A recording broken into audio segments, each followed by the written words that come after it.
Hello, this is Pracky, and this is going to be my review on the multiplayer modes of Call of Duty Ghosts.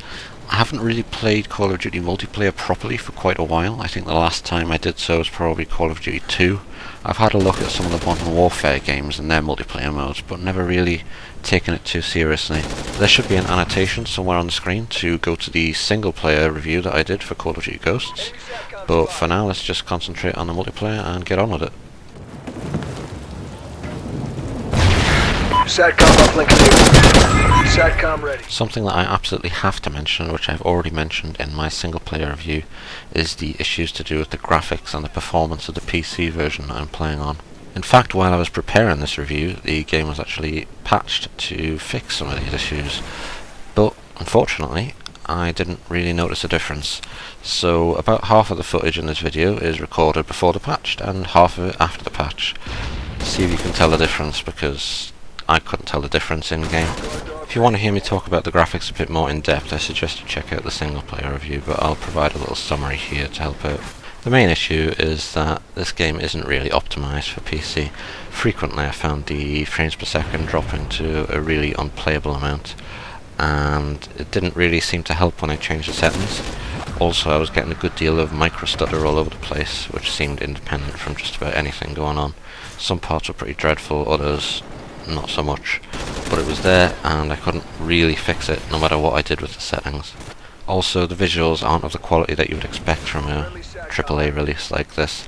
In fact, they're quite poor. The graphics are rather washed out and fuzzy. Generally it looks like a console game being played on a PC, and it's not really acceptable. Typically I'm not much of a graphics guy, but this really does hamper the game very badly. It is one of the most serious issues, because it doesn't just affect the visuals, it affects the performance of the game to such a serious degree that I was having less fun because of it. Something to quickly note in this video though is that YouTube only allows an upload of videos running at 30 frames per second, so it may look better than it felt. The game modes for multiplayer include Free for All, Team Deathmatch, Search and Destroy, Domination, Kill Confirmed, Search and Rescue, Grind, Blitz, Cranked, Infected and Hunted. There's also hardcore modes, which minimise the amount of HUD that you have on the screen at any time. Bullets do more damage and friendly fire is redirected back at you. And there's a mode for clan battles, which I didn't really look at because I'm not in a clan. But I think they're 4v4 or 5v5, I can't actually remember, sorry about that. So all the staple game modes are still there, and the new ones tend to be slight tweaks on old game modes. For example, Search and Rescue is fairly similar to Search and Destroy. The only thing being different is you can revive teammates when they die nearby, and there's no objective to bomb. Cranked mode is essentially Team Deathmatch, with the twist that when you kill somebody you are buffed up with perks, and if you don't kill somebody before the timer reaches 0, then you yourself die, so there's an incentive to get aggressive when you have those perks, since it should make it easier technically to kill people. However, there is one all-new, in quotation marks, game mode featured in Call of Duty Ghosts, which is the Extinction mode, which is essentially Infinity Ward's take on the Nazi Zombies modes, which you've seen in previous Call of Duty titles, with the main difference being that this time, instead of zombies, it's aliens. The gameplay for Extinction mode is quite similar to Left 4 Dead and Killing Floor. The mission involves carrying a drill to certain points on the map, and then defending it while waves of aliens try to stop you. The further you get into the level, the more aliens are going to spawn, and the more aliens with unique characteristics are going to spawn. For example, there's the ones that typically swarm you, which you start out with. There's the ones which shoot you from a range, which come in a little bit later, and then there's the stereotypical tank ones, which take a lot of damage to kill.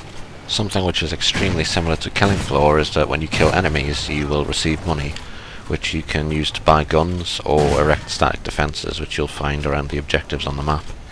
Perhaps the most unique feature of this game mode is the in-game experience points and levelling up system. On the loadout screen you get the option to customise the 6 traits that you get to use during Extinction mode. This means that as you gain skill points by completing objectives, you will be able to choose from 6 characteristics to level up.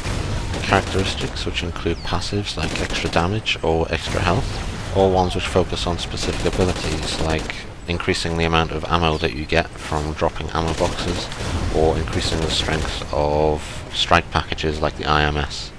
So in essence, you are always playing a hybrid class which is unique to you, whereby you can choose which abilities to level depending on how relevant it is to the team that you're playing with. I actually think that this game mode has a good deal of potential. It's not the most original game mode in the world, and the gameplay isn't really anything new, but it is executed quite well. However, it is a little bit repetitive, and the main stumbling block is that there's only one map at the moment. I'm assuming that they'll add more, but it might be in DLC. DLC that you'll have to pay for. Scorpions, look out! The drill's under attack! But moving away from extinction mode, let's come back to the main game and have a little talk about how the equipment and perk settings work, which is frankly quite similar to other entries in the Call of Duty series.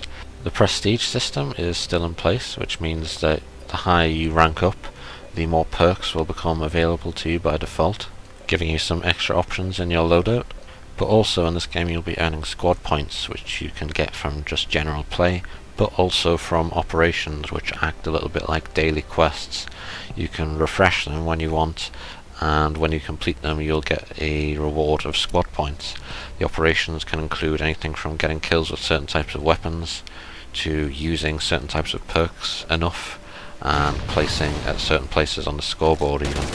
And then once you've earned these squad points, you can use them to unlock new weapons and modifications for those weapons, or even perks that you haven't unlocked yet. I actually think that this style of unlock system works fairly well, since it's somewhat linked to your performance as a player, meaning high skill players should be able to get more squad points than low skill players.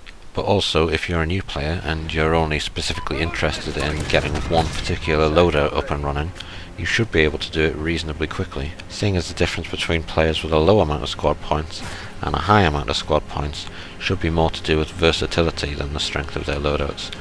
People with more squad points will simply have more loadouts and more options when it comes to playstyle. One slight issue that I have with the weapon system in this game though is that weapons of a similar class tend to also be very similar guns, which makes things a little bit more boring than they perhaps should be. But in all honesty, I don't know what I was expecting anyway, so perhaps I shouldn't be criticising this too harshly. Friendly SATCOM active. So let's move on to the important part, the gameplay, which frankly is very similar to other entries in the Call of Duty series. You run around and you shoot at people, and you hope that they don't shoot you first. But I have to be honest here, I don't really like the gameplay of Call of Duty as a series in general, and unfortunately Call of Duty Ghosts is not even the best example of gameplay in the Call of Duty series. I've always thought that Call of Duty was a franchise based around the advantage of seeing someone first. I've often found that in probably about 90% of cases, the person who sees someone first in a gunfight will win, and in a majority of the cases where that doesn't happen, it's because a third party has seen one of those players first and killed them before there was even a gunfight that started. This is a little bit at odds with games like Counter-Strike, because I don't think there's usually an opportunity to outplay your opponent. Quite often there isn't so much a gunfight as a gun gank, whereby you are instantly killed from behind or by some guy that you just couldn't see.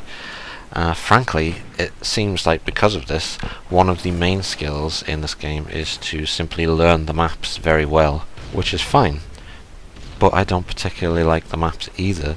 The maps are rather huge, and I think it kind of compounds this problem of rarely even being able to get in a fair fight with somebody. There's so many hiding places on multiple floors in a lot of the maps that you can't really be expected to check them all. Also, a little niggling thing about certain maps was, at least in my version of the game, I found them to be very fuzzy texture-wise, which meant that at long range I couldn't really even tell if I was looking at a person. There'd just be this kind of fuzzy mass of things, and I would only be able to notice if somebody was there if they moved. It could just be because I'm terrible, but it didn't really seem like it at the time. It seemed like more of a graphical issue. Also, because of the size of the maps, in modes like Team Deathmatch, I found it fairly difficult to even find people unless the games were very large.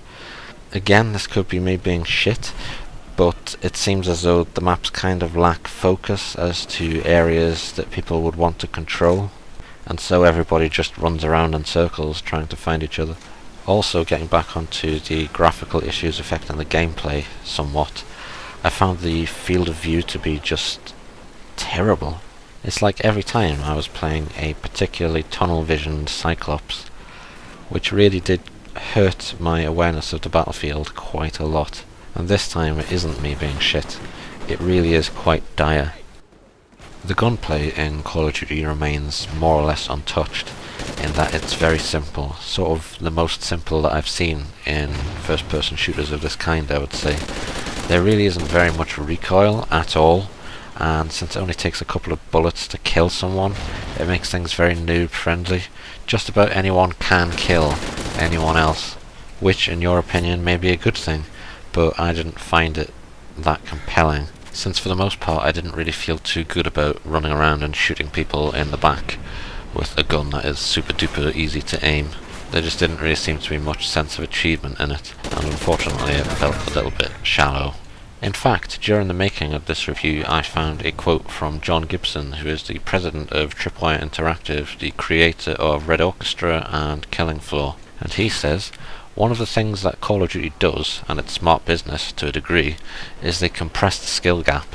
And the way you compress the skill gap as a designer is you add a whole bunch of randomness, a whole bunch of weaponry that doesn't require any skill to get kills, random spawns, massive cone of fire on your weapons, lots of devices that can get kills with zero skill at all, and you know, it's kind of smart to compress your skill gap to a degree.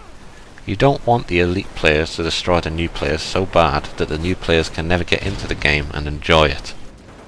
I sort of wish I didn't, but unfortunately I completely agree with him. Call of Duty as a series has always tried its hardest to appeal to those who aren't willing to invest a significant amount of time getting good at the game, and I think Call of Duty came along at exactly the right time to fill a niche in the market. Before Call of Duty, the main first-person shooters out there that were popular in multiplayer were games like Counter-Strike and arena shooters like Quake 3, which had extremely high skill caps and weren't really very easy for new players to get the hang of at all.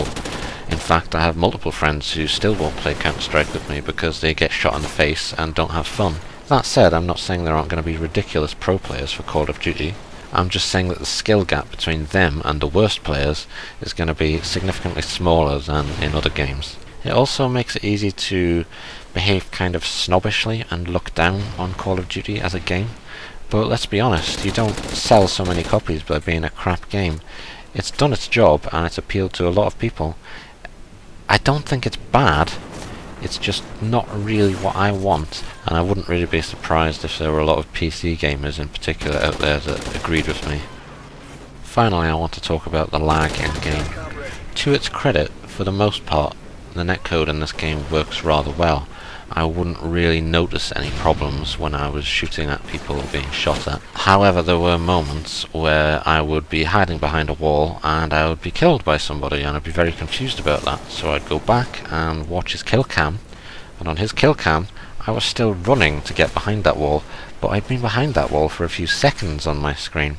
So that was a little strange, and I don't think that's a particularly good thing. I'd say it's for the most part unacceptable, but that may have just been a few isolated incidents. I would be interested to know what other people have found regarding this sort of thing, because I can only speak for myself really.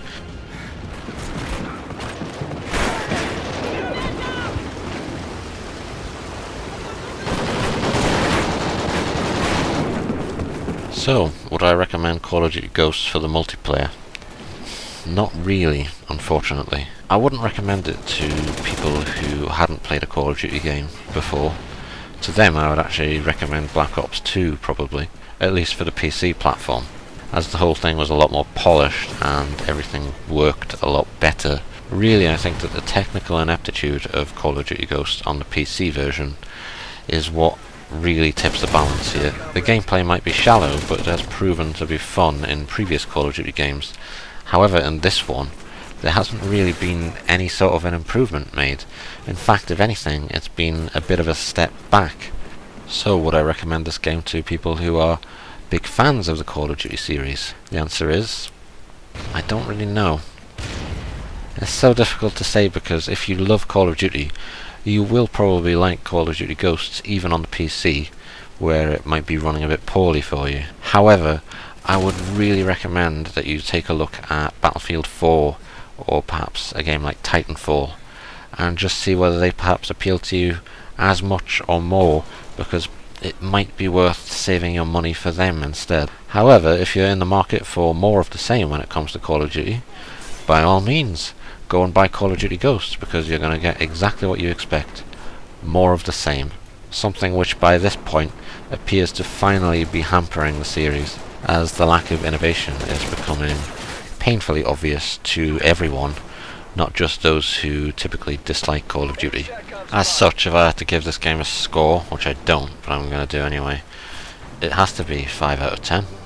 It is the very definition of an average game, and I'm not really sure that the developers made much effort to make it any better than that. Well, that about wraps up this review.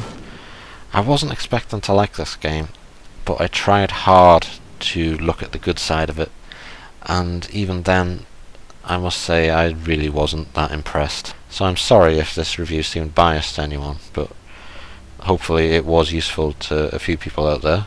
This has been Pracky, and maybe I'll see you next time.